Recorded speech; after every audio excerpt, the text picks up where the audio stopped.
Selamat datang di podcast Ceriwis Corner bersama Elvi Salepi.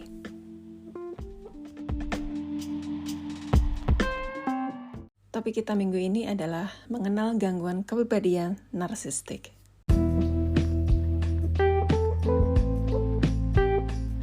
Gangguan kepribadian narsistik adalah kondisi di mana seseorang merasa dirinya lebih baik dari orang lain, sehingga selalu ingin dikagumi dan menjadi pusat perhatian. Terkadang, kecenderungan tersebut dapat menyebabkan orang dengan gangguan ini memiliki sifat egois dan kurang berempati terhadap perasaan orang lain di sekitarnya.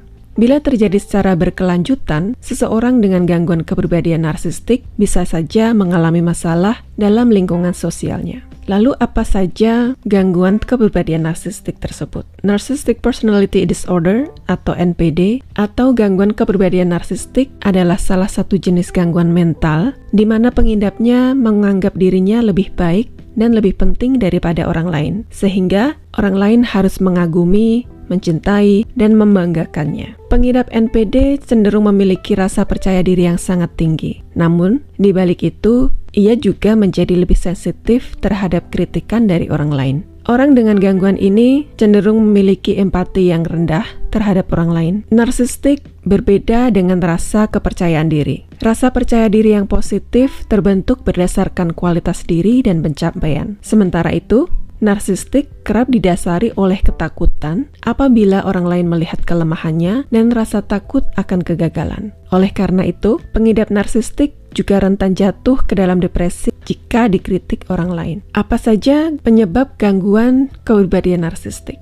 Hingga kini, sebetulnya belum diketahui secara pasti apa penyebab munculnya gangguan kepribadian yang satu ini. Namun, beberapa faktor yang diduga dapat meningkatkan resiko narsistik adalah sebagai berikut. Yang pertama, faktor neurobiologi, hubungan antara otak dengan perilaku dan pola pikir. Kedua, memiliki keluarga dengan riwayat Narcissistic Personality Disorder. Yang ketiga, pola asuh orang tua yang tidak tepat, terlalu menuntut tinggi atau bahkan memanjakan anak secara berlebihan.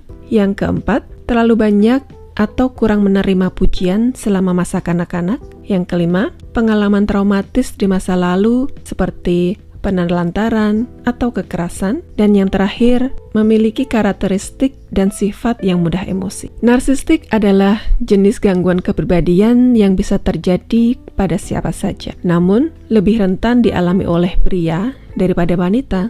Kondisi ini seringkali juga dimulai saat usia remaja atau dewasa muda, kemudian dapat berlanjut hingga masa dewasa akhir. Gangguan kepribadian narsistik terbagi menjadi beberapa jenis. Yang pertama, narsistik tampak. Narsistik tampak menunjukkan sikap arogan, kompetitif, percaya diri yang berlebihan, tidak mempunyai empati, dan sering mengintimidasi orang lain untuk kepentingan pribadinya. Pengidap narsistik juga seringkali menceritakan kemampuannya secara berlebihan dan merendahkan orang lain. Yang kedua, narsistik terselubung. Pengidap narsistik terselubung memiliki sikap yang berkebalikan dengan narsistik tampak. Orang dengan narsistik terselubung meyakini bahwa ia lebih unggul dari orang lain, namun tidak menunjukkannya secara terbuka dan hanya disimpan dalam hati. Meski begitu, pengidap jenis narsistik ini cenderung mementingkan diri sendiri, tidak memiliki empati, dan menginginkan perhatian lebih dari orang lain. Tak jarang pengidap juga memosisikan diri sebagai korban ketika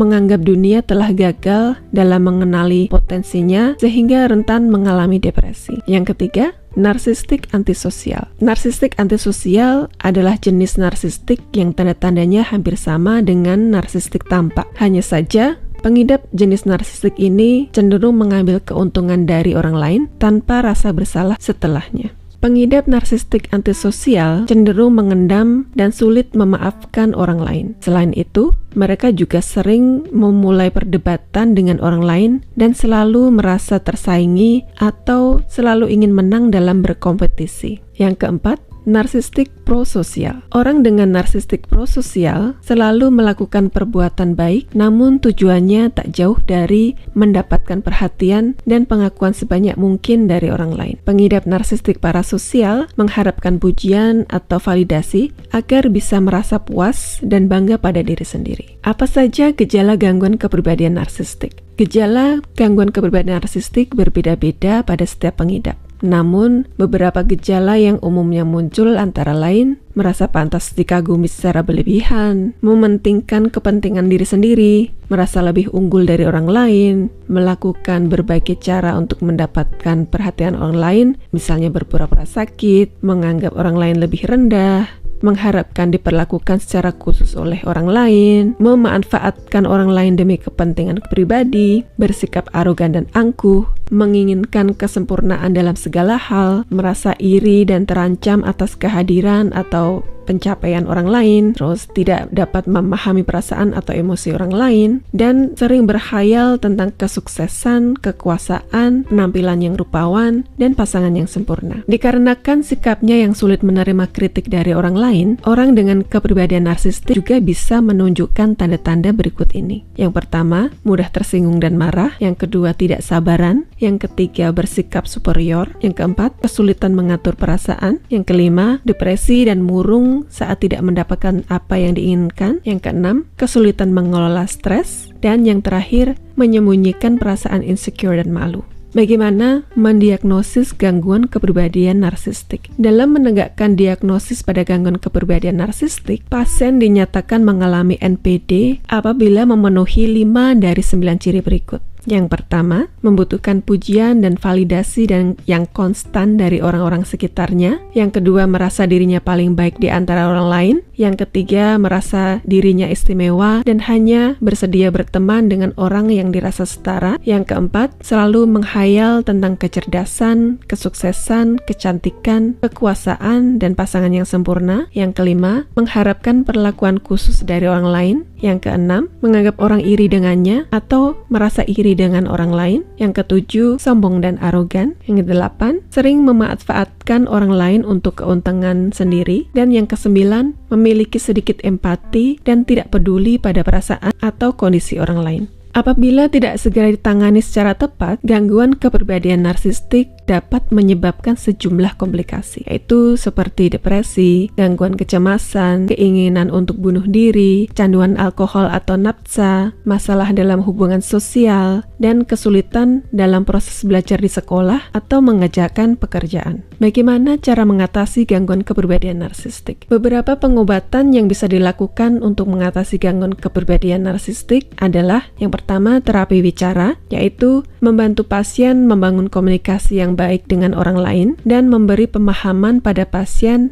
mengenai dampak perilaku narsistik. Yang kedua, terapi perilaku kognitif, yaitu membantu merubah perilaku pasien yang merusak agar bisa menjadi lebih realistis. Dan yang ketiga, pemberian obat-obatan seperti antidepresan, antimania, dan antipsikotik. Bagaimana cara mencegah gangguan kepribadian narsistik? Meski tidak ada cara khusus untuk mencegah gangguan kepribadian narsistik, terdapat sejumlah upaya yang dapat dilakukan untuk membantu meminimalkan resiko timbulnya narsistik, yaitu antara lain mempelajari pola asuh anak yang benar dengan berkonsultasi dengan terapis atau menjalani kelas parenting. Yang kedua, melakukan terapi keluarga untuk mengatasi tekanan atau konflik emosional yang dialami dan mengetahui cara komunikasi yang sehat. Dan yang ketiga, segera menjalani pengobatan apabila mengalami gangguan mental, terutama bila muncul saat masa kanak-kanak. Hingga kini, belum diketahui secara pasti apa penyebab munculnya gangguan mental yang satu ini. Namun, jika kalian atau kerabat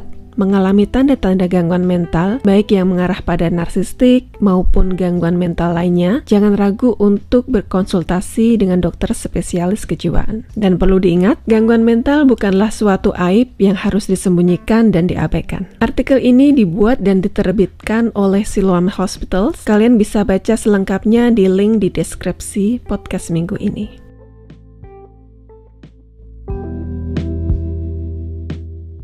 Terima kasih sudah menyimak obrolan episode minggu ini bersama saya. Dari Ceriwis Corner, saya mengucapkan salam ceria dan sampai minggu depan dengan topik yang berbeda. Dadah!